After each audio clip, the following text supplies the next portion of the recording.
You fall into freezing cold water. Your brain's like, emergency, cold, panic now, and triggers your cold shock response, aka the involuntary gasp reflex. Your mouth flies open, lungs suck in hard, and congratulations, you've just inhaled a lungful of icy water. Not ideal, especially if you're, underwater. This reflex is meant to be a warning system. It yells, hey, something's wrong before you can process what's actually wrong. The problem is, it doesn't wait for context. It's like a friend who screams, fire, every time the toast is slightly burnt. The gasp reflex is so sensitive, even elite swimmers can drown in cold water if they're not expecting it. Within seconds, your breathing rhythm turns into a game of biological Russian roulette. Miss that first breath? You might not get a second. Basically, your body is trying to survive the cold by drowning. That's like setting your house on fire to stay warm. So you're lost in the woods. You hear a sound, something big, something snapping twigs. Your brain slams the emergency button, and boom, your fight or flight reflex narrows your focus to whatever is directly in front of you. You're now locked into survival mode. Great, right? Except, not really. That tunnel vision?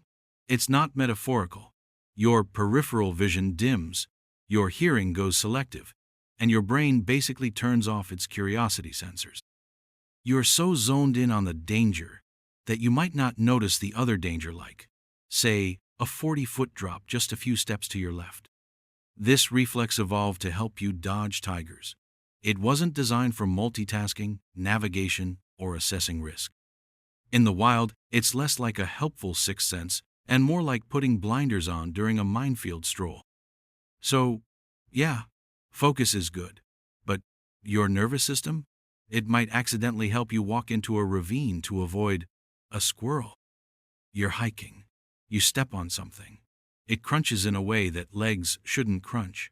Your body's first move? Not to run, not to crawl, not even to scream. Nope, your brain hits you with the freeze reflex, which is exactly what it sounds like.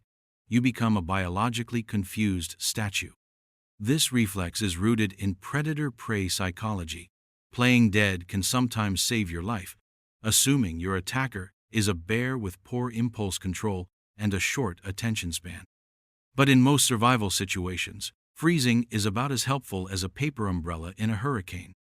Here's the twist. The freeze response often overrides logic. You might know you're in danger. You might want to move. But your body's like, shh, let's pretend we're invisible. In modern life, this shows up when you're about to reply all with a mistake and just stare in horror at the screen. But in the wild, it means you might lie on the ground after a snake bite, perfectly still, while the venom has a meet and greet with your nervous system. Basically, your body's emergency strategy is to reenact a fainting goat. Bold move. Let's talk about vomiting, because apparently your body thinks projectile ejection of everything you've eaten is a great way to deal with stress. This isn't just food poisoning behavior, it's a built-in toxin rejection reflex. Your brain is wired to assume any severe physical stress, especially dizziness, nausea, or pain, means you've been poisoned. So it tells your stomach, evacuate, now. Let's say you're dehydrated, disoriented, maybe even panicked in a survival situation. Cue the nausea. Your body interprets this as poison because it's ancient and dramatic and goes full exorcist. The result? You lose precious fluids, electrolytes, and energy you desperately need to not die in the wilderness. It's a little like your house catching fire and your first move being to destroy all your food and water just in case they're cursed. Worse, once you start vomiting, your reflexes don't stop there. You might hyperventilate, faint, or even aspirate if you're lying flat. Basically, your body starts treating a stressful day like you just ate a mystery mushroom at a sketchy Renaissance fair. Helpful? Occasionally. Deadly in the wild? Absolutely. Here's a fun scenario. You're crawling through a dusty cave or hiding quietly in some wilderness brush. Everything's silent, tense. Then your nose gets that tickle, the buildup, the breath hold, the full body pre-launch, and boom, you sneeze like a cannon going off in your face. Welcome to the sneeze reflex, where your body's answer to mild irritation is a 100-mile-per-hour mucus explosion that reveals your exact location to every predator within a 3-mile radius. Sneezing is your nasal passage's way of saying, "Not today, Satan," to dust, pathogens, and rogue particles, which makes sense when you're in an office, or a car, or literally anywhere not requiring stealth. But in a survival setting, it's an accidental flare signal. There are even stories of soldiers and hunters giving away their positions because they couldn't suppress a sneeze in time. And try as you might, holding it in can trigger other reflexes, like blowing out your eardrum, or blacking out if you're one of the lucky people blessed with sneeze syncope. Yes, that's real. Some people faint when they sneeze. Imagine passing out in the woods because a piece of pollen got ambitious. Basically, your nose is trying to keep you healthy, but it's doing it with the subtlety of a flashbang grenade. Let's say you're camping. It's night. You're in your tent, trying to sleep. When your leg itches, you scratch it without thinking, totally normal. Except now, you've smeared a mosquito bite open and left a buffet for every insect in the tri-state area. The itch reflex is weirdly counterproductive in nature. It's your body's way of alerting you to potential parasites, skin damage, or irritants. But scratching it? That breaks the skin barrier and invites more bacteria. And in the wild, bacteria don't play around. Even worse, some plants, like poison ivy or stinging nettles, want you to scratch. The more you itch, the more oils spread across your skin like some kind of biological prank. Suddenly, one tiny rash becomes a full-body regret. Itching is basically your body tapping you on the shoulder like, "Hey, there might be danger here." And your response is to claw at yourself like you're fighting invisible demons. Ironically, in trying to remove the threat, you often just invite more, which is very on-brand for human biology. So there you are, underwater. Maybe you're swimming across a river, or you've fallen through thin ice and now you're kicking toward a blurry patch of light above. Your instincts kick in. You hold your breath as long as you can, which is good, until it's very, very not. The mammalian dive reflex sounds cool and useful, and in some ways, it is. When your face hits cold water, your body automatically slows your heart rate, redirects blood to vital organs, and helps you hold your breath longer. Great. Except, it's kind of a double agent. Hold your breath just a little too long, especially while panicking, and your body initiates what's known as an involuntary diaphragmatic spasm. Translation: your brain decides, "We're done pretending," and forces you to inhale, even if you're still underwater. Basically, your survival reflex has a timer, and once it hits 0, it doesn't care where you are, it's going to suck in air or water. In some cases, this reflex can speed up drowning by overriding conscious control. So yes, your brain does want to keep you alive, but it's got a strict no-negotiation policy on oxygen, and it's not afraid to waterboard you to prove a point. Let's say you're being chased. Something big, furry, possibly teeth-filled. Your adrenaline is maxed out.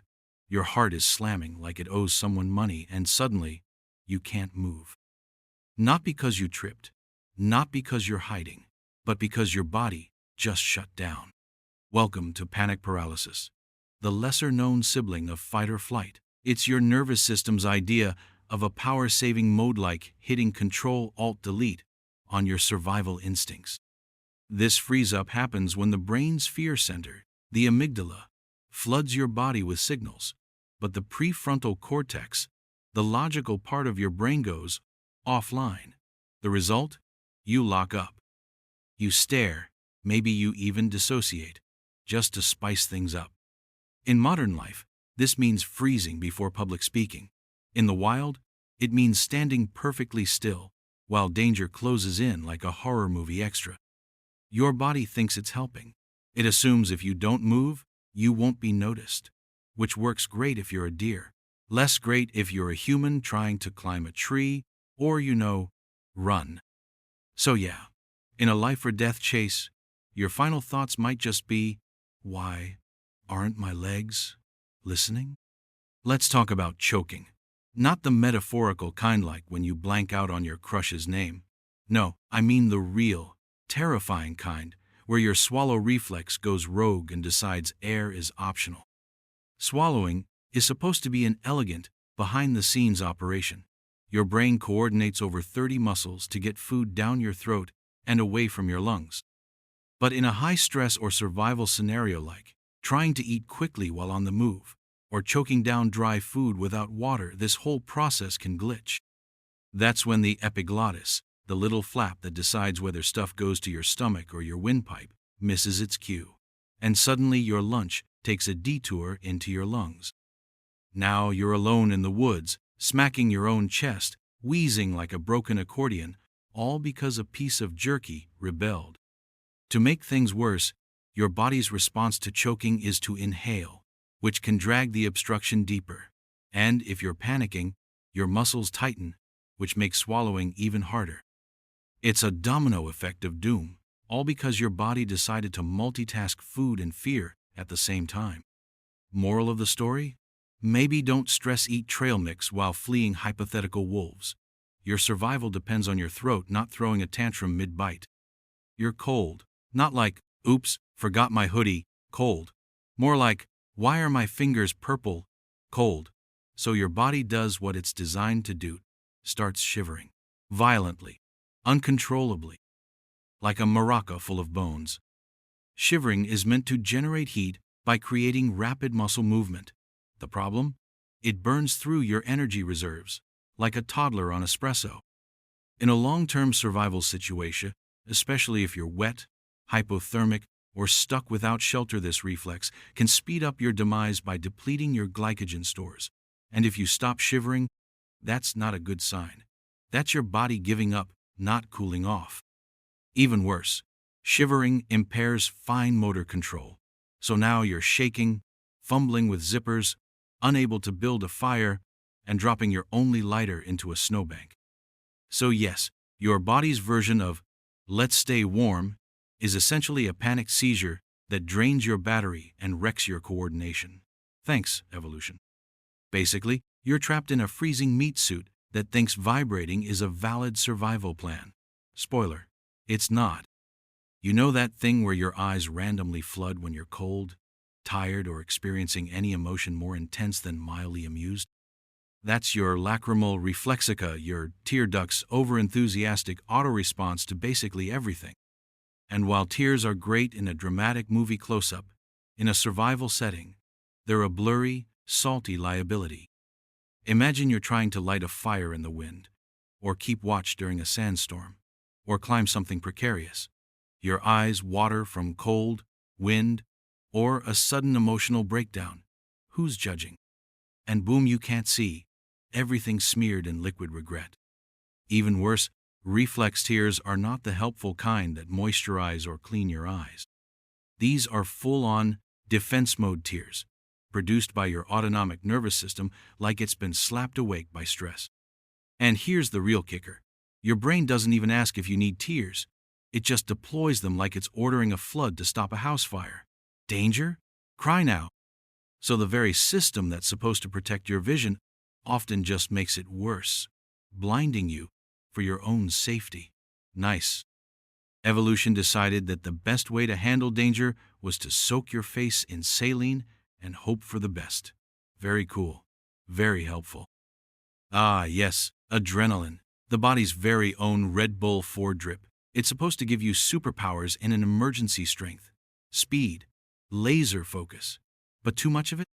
And you turn into a shaky, sweaty disaster with the coordination of a caffeinated squirrel.